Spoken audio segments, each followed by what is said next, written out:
It's Saturday, May 21st, 2022. I'm I was in the other room and I was just looking around the stations. Since again, I don't really pay attention or watch sports. If I can't play a sport, there's no point in getting interested in one. And so I'm looking and it says China in focus. And I was like, ooh, maybe I can learn something about China. So I went, and lo and behold, they had this piece about schooling, which I had no idea because this is an international school. So apparently, at some point, Canada and Beijing in China opened up some international school system. And this woman, I mean, they have a beautiful campus. And this woman is speaking, saying that China's having trouble recruiting staff and teachers and things. And then it goes into the level of education that Canada invested in with Beijing through something called a CIS I had never heard of, and something called a Harrow. And I mean, it's they charge $40,000 a year for like grade school, elementary school. I mean, that's not even available in the New York area that I'm aware of. And again, it's like all of this secret, quiet stuff. Like they took me from Fallout Shelter to Long Island. I was grateful to be in Long Island in Quaker education, preparing for proper marriage. But then that fell apart. And then there was no option whatsoever when they moved me back into the city.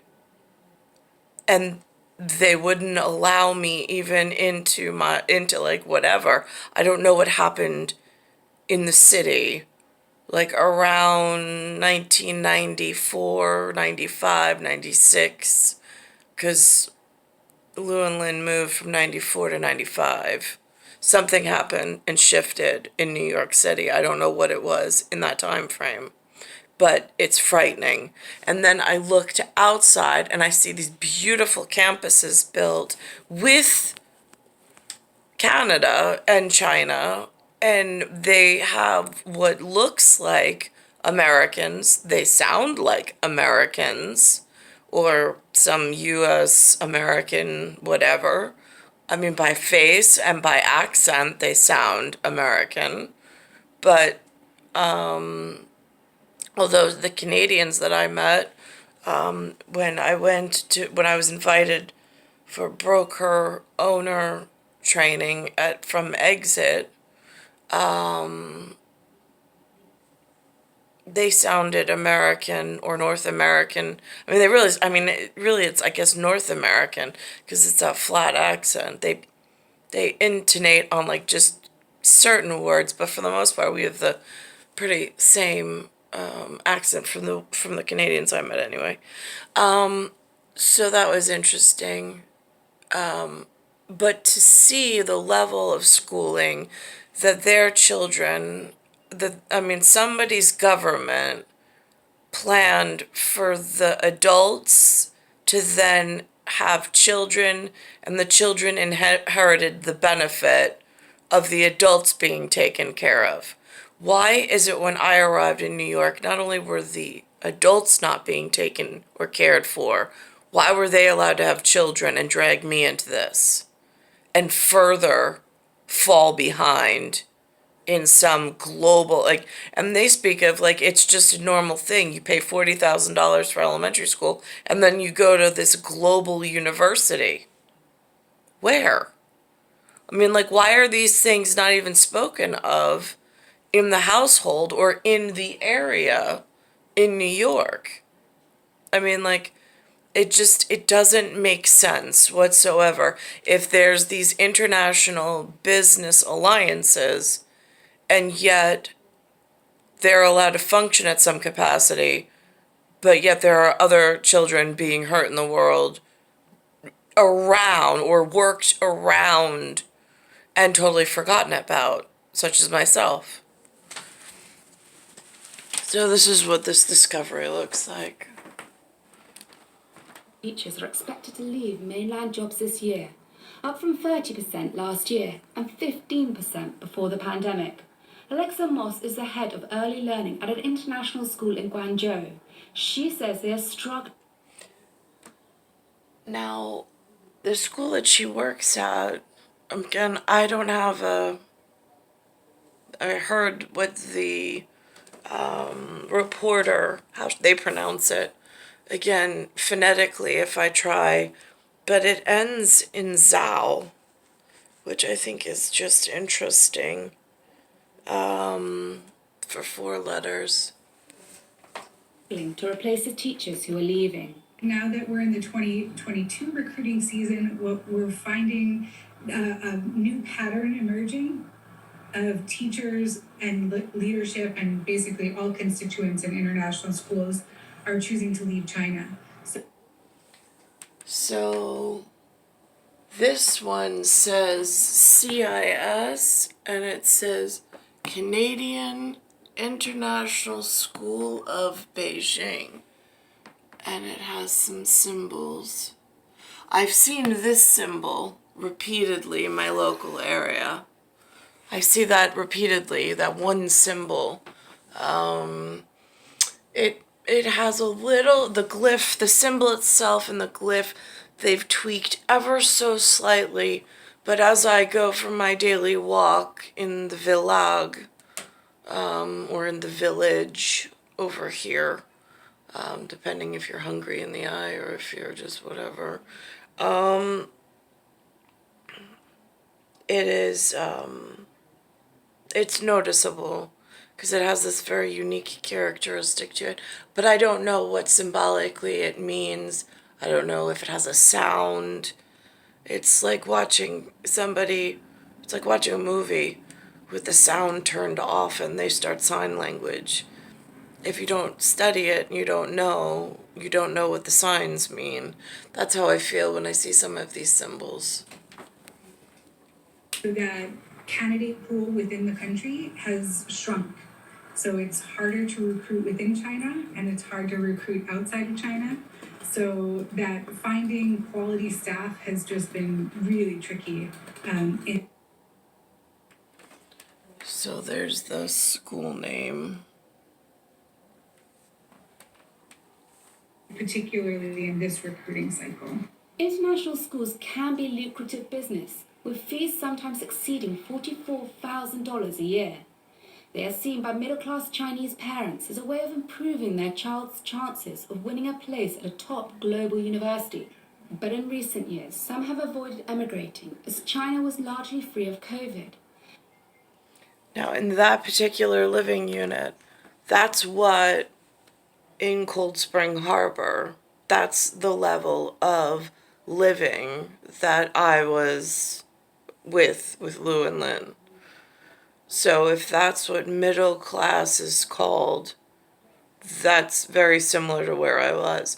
The difference is that there was not this spoken of, like everything was shrouded in mystery and mystique. It's mistake at this point, but I don't know why.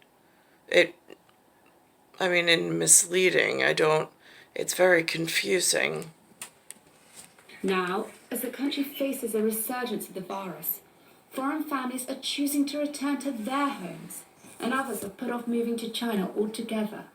Tom Almert is Executive Director of the Association of China and Mongolia International Schools. Many heads have told me that they have been spending up to 300 hours or more trying to recruit teachers to come to China.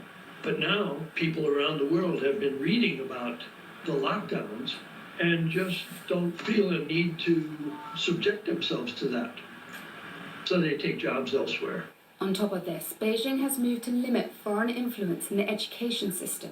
This has meant that some schools have had to grapple with changing regulations.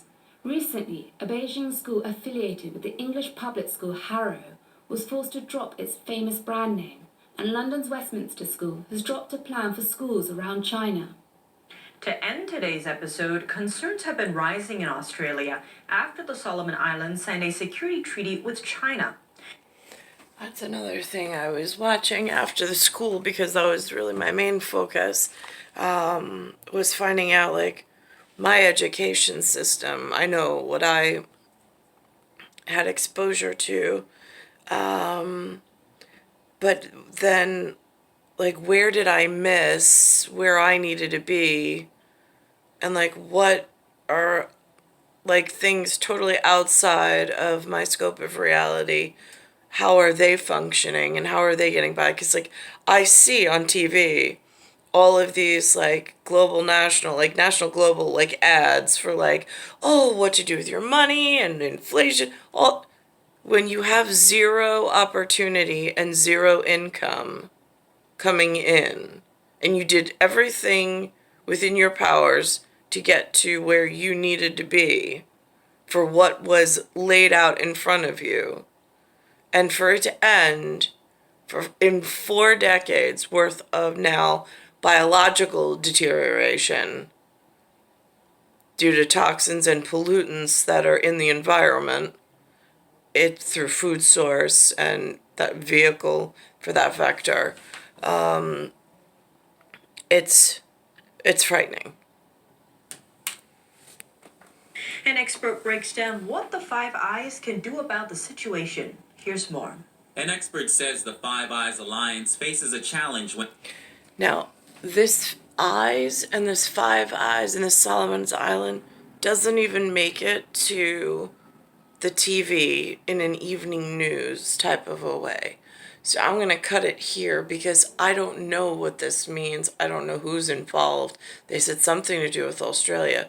But the news media platform here and what they speak of is at such a mind-numbingly nonsensical arrangement that it's whatever. In whatever. I don't pass judgment. I look at it and I'm like, I know there's something I'm missing. Why can't I get a job? And what even should I be applying to? Like, where is... And then they put on something called a MUFON. And I'm like... And that speaks of something else. And I'm just like... Like, that's a whole nother, like, planetary alignment. And I'm just like, where did it, like when I stand here and I'm like, what did you all do? Like, humanity as a whole, between 2 world wars and then my arrival, and it just, Lynn and Lou didn't really get anywhere, and they didn't have anything to offer me, and I'm like, how am I supposed to survive? I can barely even walk right now. I push myself to walk because there's breakdown in so many aspects. It's so frustrating. It's star 1978, star 8378, Nicole, Cattaruzza, it's Earth, Solar System, Milky Way, Universe, Galaxy is broken. It's Bayside Station, Bayside, New York, 11361.